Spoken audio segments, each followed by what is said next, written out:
boy, show us how. Look at where you came from, look at you now. Zuckerberg and Gates and Buffett, amateurs. Assalamualaikum warahmatullahi wabarakatuh. Perkenalkan, kami dari kelas 11 IPA 6 akan mempresentasikan tentang difusi dan osmosis. Perkenalkan, nama saya Lulura Azizah. Perkenalkan, nama saya Ratu Angelina. Perkenalkan, nama saya Jaskia Anjani. Perkenalkan, nama saya Silatul Ahmalia. Perkenalkan, nama saya Nisa Ajara. Perkenalkan, nama saya Nena Mutiara Baraka. Sesi yang pertama akan dimulai dari difusi.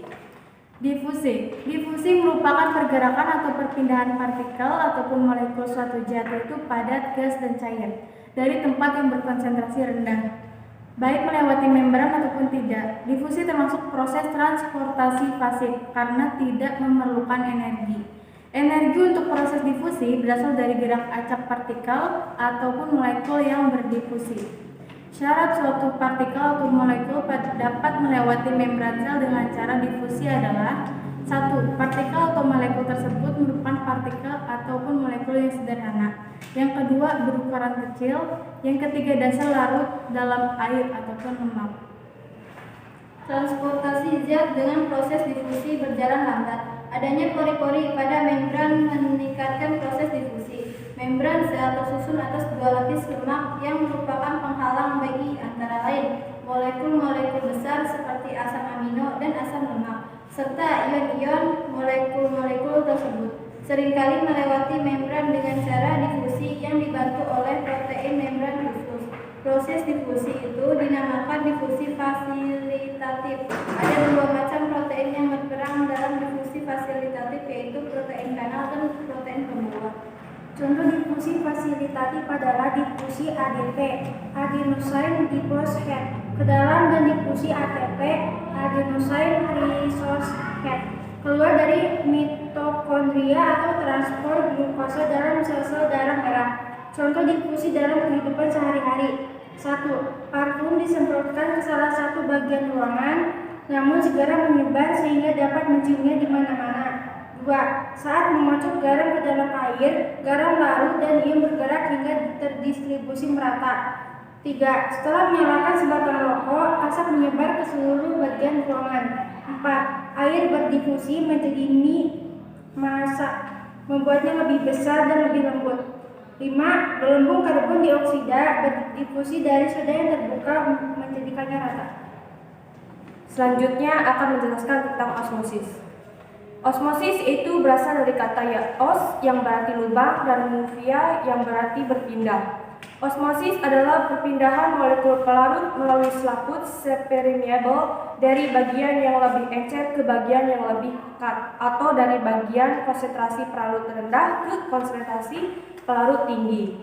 Adapun yang dimaksud dari membran sepermeable adalah membran atau sekat yang hanya dapat dilewati oleh molekul-molekul air atau molekul-molekul lain. Seperti molekul gula, protein tidak dapat melewati membran tersebut. Proses osmosis akan berhenti jika kedua larutan di tiap sisi membran telah mencapai konsentrasi yang sama. Faktor-faktor yang memengaruhi osmosis. 1. Ukuran molekul yang meresap. Molekul yang lebih kecil daripada garis pusat lubang membran akan meresap dengan lebih mudah. 2. Keterlarutan lipid. Molekul yang mempunyai keterlarutan yang tinggi meresap lebih cepat daripada molekul yang kelarutan yang rendah seperti lipid.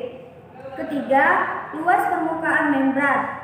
Kadar resapan menjadi lebih cepat jika luas permukaan membran yang diadakan bagi resapan adalah lebih akbar.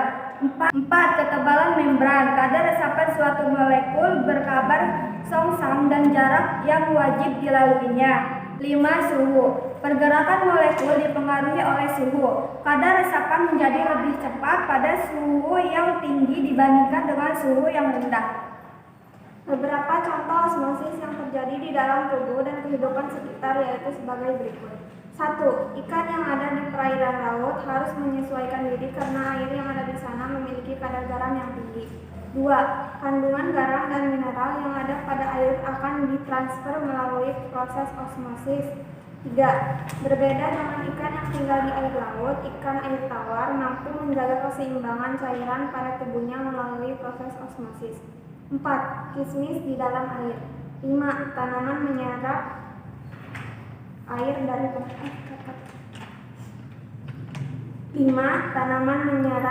dari tanah. 6. Garam pada siput.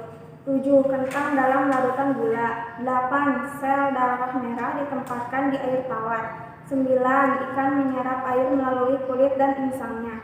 10. Berkumur dengan air asin memberikan bantuan dari radang tenggorokan. Sekian presentasi dari kami. Bila ada kesalahan kata mohon dimaafkan. Wassalamualaikum warahmatullahi wabarakatuh.